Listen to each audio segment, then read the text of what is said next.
আসসালামু আলাইকুম রহমতুল্লাহ বারাকাতুহ। আলহামদুলিল্লাহ ওয়াদা সালাতু ওয়াসসালামু আলা মান লা নাবিয়্যা বাদা ওয়া আলা আলিহি ওয়া সাহবিহি ওয়া মান ওয়ালা। দূরের এবং কাছের প্রিয় দিনদার মুমিন মুসলিম ভাই বোনেরা, সবাই কেমন আছেন? আশা করি আল্লাহর অশেষ রহমতে আপনারা ভালো আছেন। আলহামদুলিল্লাহ, আমিও ভালো আছি। আজকে আপনাদের সাথে সূরা মুলক তেলাওয়াত করব, আশা করি সবাই শুনবেন। আউযু বিল্লাহি মিনাশ শাইতানির রাজীম। বিসমিল্লাহির রহমানির রহিম। তাবারাকাল্লাযী বিয়াদিহিল মুলকু ওয়া হুয়া আলা কুল্লি শাইইন কাদির। الذي خلق الموت والحياة ليبلوكم أيكم أحسن عملا وهو العزيز الغفور. الذي خلق سبع سماوات طباقا ما ترى في خلق الرحمن من تفاوت فارجع البصر هل ترى من فتور ثم ارجع البصر كرتين ينقلب إليك البصر خاسئا وهو حسير. ولقد زينا السماء الدنيا بمصابيح وجعلناها رجوما للشياطين وأعتدنا لهم عذاب السعير. وللذين كفروا بربهم عذاب جهنم وبئس المصير. إذا ألقوا فيها سمعوا لها شهيقا وهي تفور تكاد تميز من الغيظ كلما ألقي فيها فوج سهلمون خزنتها ألم يأتكم نذير قالوا بلى قد جاءنا نذير فكذبنا وكنا ما نزل الله من شيء أنتم إلا في ضلال كبير. وقالوا لو كنا نسمع أو نعقل ما كنا في أصحاب السعير فاعترفوا بذنبهم فسحقا لأصحاب السعير. إن الذين يخشون ربهم بالغيب لهم مغفرة وأجر كبير. وأسروا قولكم أو جهروا به إنه عالم بذات الصدور. ألا يعلم من خلق وهو اللطيف الخبير. والذي جعل لكم الأرض ذلولا فامشوا في مناكبها وكلوا من رزقه وإليه النشور. أما منتم من في السماء يخسف بكم الأرض فإذا هي تمور. أما منتم من في السماء يرسل عليكم حاسبا فستعلمون كيف نذير. ولقد كذب الذين من قبلهم فكيف كان نكير. أولم يروا إلى الطير فوقهم صافات ويقبض ما أمسكهن إلا الرحمن إنه بكل شيء بصير. أمن هذا الذي هو جند لكم ينصركم من دونه الرحمن إن الكافرين إلا في غرور. أمن هذا الذي يرزقكم إن أمسك رزقه بل لجوا في عتو ينفور. أفمن يمشي مكبا على وجهه أحدا أمن يمشي سويا على صراط مستقيم. قل هو الذي أنشأكم وجعل لكم السمع والأبصار والأفئدة قليلا ما تشكرون. قل هو الذي ذرأكم في الأرض وإليه تحشرون. ويقولون متى هذا الوعد إن كنتم صادقين. قل إنما العلم عند الله وإنما أنا نذير مبين. فلما رأوا زلفة سيئت وجوه الذين كفروا وقيل هذا الذي كنتم به تدعون. قل أرأيتم إن أهلكني الله ومن معه رحمنا فمن يزير الكافرين من عذاب أليم.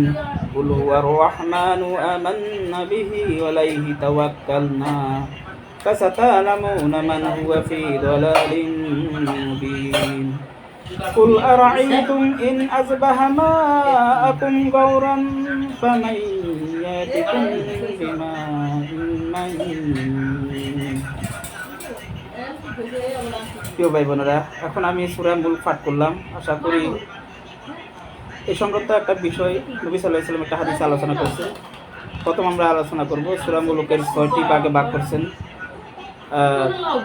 এর প্রথম ভাগে 1 থেকে 4 নম্বর আয়াতে এর অংশ আল্লাহ পাক আল্লাহ ক্ষমতা বর্ণনা করেছেন। দ্বিতীয় ভাগ অর্থাৎ 5 থেকে 15 আয়াত অংশে জাহান্নাম ও জান্নাতের প্রসঙ্গে আলোচনা করেছেন। তৃতীয় ভাগ 16 থেকে 22 নম্বর এখানে আছে অন্তঃসম্ম বিপদের বার্তা, অর্থাৎ সামনে আসতেছে যে কিয়ামত অর্থাৎ বিপদের ব্যাপারে আলোচনা করেছেন।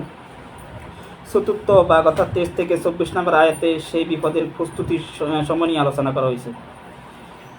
এবং পঞ্চম ভাগে 25 থেকে 27 নম্বর আয়াতে সেই বিপদের ঘটনা তা নিয়ে মানুষের কৌতূহল, অর্থাৎ আমরা বেশিরভাগ সময় দেখতেছি যে কোরআনে কাফেরেরা বেশিরভাগ নবী সাল্লাল্লাহু আলাইহি ওয়াসাল্লাম বলছে কিয়ামত কখন হবে, সেই বিষয়ে প্রশ্নগুলোর উত্তর আল্লাহ পাক 23 থেকে 24 নম্বর আয়াতে 25 থেকে 27 নম্বর আয়াতে আলোচনা করেছেন। অর্থাৎ শেষ ভাগে 8 থেকে 30 নম্বর অর্থাৎ সর্বশেষ আল্লাহর বিপরীতে মানুষের দুর্বলতা, অর্থাৎ এই মানুষ যে আসলে দুর্বল অর্থাৎ দৈব, সেই বিষয়ে আলোচনা করা হয়েছে। তো প্রিয় ভাই বোনেরা, আমরা আশা করি এই সূরা মুলক পাঠ করব। সূরা মুলকের এই ফজিলত সম্পর্কে আমাদের নবী সাল্লাল্লাহু আলাইহি ওয়াসাল্লাম একটা হাদিস বর্ণনা করেছেন। সূরা মুলক পাঠের ফজিলত সীমাহীন। কোরআনে এমন একটি সূরা আছে, নবী যেভাবে বলেছেন যে কোরআনের এমন একটি সূরা আছে যার আয়াত 30টি। এই সূরা যে পাঠ করবে সেই ব্যক্তির জন্য সূরাটি সুপারিশ করবেন এবং তাকে ক্ষমা করে দেওয়া হবে। এই সূরাটি হলো তাবারাকাল্লাযী বিয়াদিল মুলক, অর্থাৎ সূরা মুলক সম্পর্কে আলোচনা করেছেন। হাদিসটি এসেছে সুনানে আত-তিরমিজি 2891 নম্বর হাদিস। প্রতি রাতে যে কোনো সময় এই সূরা মুলক তেলাওয়াত করা গুরুত্বপূর্ণ সুন্নত। তিরমিজি শরীফে 2892 নম্বর হাদিসে বোঝায় রাসূল সাল্লাল্লাহু আলাইহি ওয়াসাল্লামের সূরা এর সাথে আরেকটা সূরা কথা বলা হয়েছে, সূরা আস-সাজদা। সূরা মুলক তেলাওয়াত না করে কোনোদিন নবী সাল্লাল্লাহু আলাইহি ওয়াসাল্লাম কখনো ঘুমাতেন না। তার মানে এই নয় যে সূরাটি পড়া যাবে না, যে কোনো সময় পড়া যাবে, তবে রাত্রি বিশেষ জিকির হিসাবে এই সূরাটা পড়া উত্তম। সূরাটি নামাজের সঙ্গে পড়াও ভালো, মুখস্থ না থাকলে দেখে দেখে পড়াও সব পাওয়া যাবে। এই সূরাটির নামের মধ্যে আরও একটি বিষয় আপনাদের সাথে আলোচনা করবো, সেটা হচ্ছে এর মধ্যে সুস্পষ্ট হয়েছে যে আরবি মুলক মানে সর্বোত্তম আসমান ও জমিনের সর্বোত্তর একমাত্র অধিকারী আল্লাহ। তা এই সূরা স্পষ্ট করা দেওয়া হয়েছে যে সূরাটি শুরুতে আল্লাহ তার পরম সর্বমহত্ব কর্তৃত্বের কথা ঘোষণা করেছেন। দ্বিতীয় আয়াতে আল্লাহ বলেছেন, যিনি মৃত্যু ও জীবন সৃষ্টি করেছেন তোমাদের পরীক্ষা করার জন্য, যে কি তোমাদের মধ্যে কর্মে উত্তম, তিনি কর্মশালী ক্ষমাশীল। এতে বোঝা যায় যে জীবনের মৃত্যুতে স্বতন্ত্র একটি সুনিশ্চিত, অর্থাৎ মৃত্যু যে আমাদের সুনিশ্চিত হবে সেই বিষয়ে আলোচনা করা হয়েছে। এর থেকে আরও স্পষ্ট বোঝা যায় যে তিনি মৃত্যু সৃষ্টি করেছেন এবং তিনি অবশ্যই মৃত্যু থেকে মুক্তি, অর্থ মৃত্যু তার উপর কার্যকর হতে পারে না।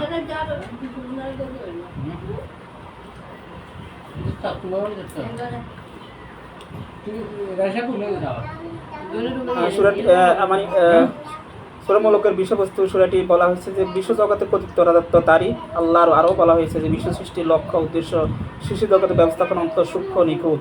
এই সূরাটি আছে তারকারাজি শিশির রহস্য তথা কিয়ামতের দিন, অবিশ্বাসী অবস্থা এবং তাদের চিন্তা ও গবেষণা করার দাওয়াত। তো প্রিয় ভাই বোনেরা, এই সূরাটা নিয়ে আমি আরেকটা কথা বলতে চাইতেছি, সেটা হলো এই সূরাটা আল্লাহ পাক একটা আয়াতে বলা হয়েছে যে আল্লাহ সৃষ্টিতে কোনো প্রকার খুঁত দেখতে পাও কি।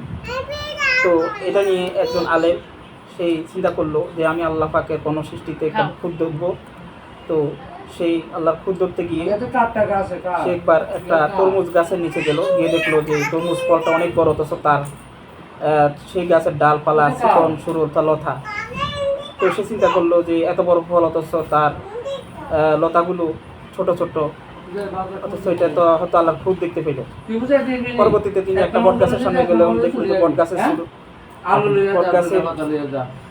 বট গাছটা অনেক বড় অথচ তার ফলগুলো ছোট। তো সে বললো যে এটা হচ্ছে আল্লাহর অনেক বড় ভুল। কিন্তু পরবর্তীতে আল্লাহ পাক রব্বুল আলামিন ওকে ঘুম পাড়িয়ে দিয়েছেন ওই আলেমকে, এবং ঘুমের মধ্যখানে একটা ফলে তার নাক বরাবর করে তার নাক ফেটে যায়। পরবর্তীতে সেই তৎক্ষণিক সেজদা পড়ে যায়, বুঝতে পারে যে না, আজকে যদি ওই তরমুজ ফলটা যদি অর্থাৎ এই বটগাছের মধ্যে থাকতো তাহলে নাক তার ফেটে যেত, নাক ফাটতো না, তার পুরো মাথায় ফেটে যেত। তো আল্লাহ পাক রব্বুল আলামিন যে জিনিসটা যেখানে দরকার সেই জায়গা সেট করেছেন।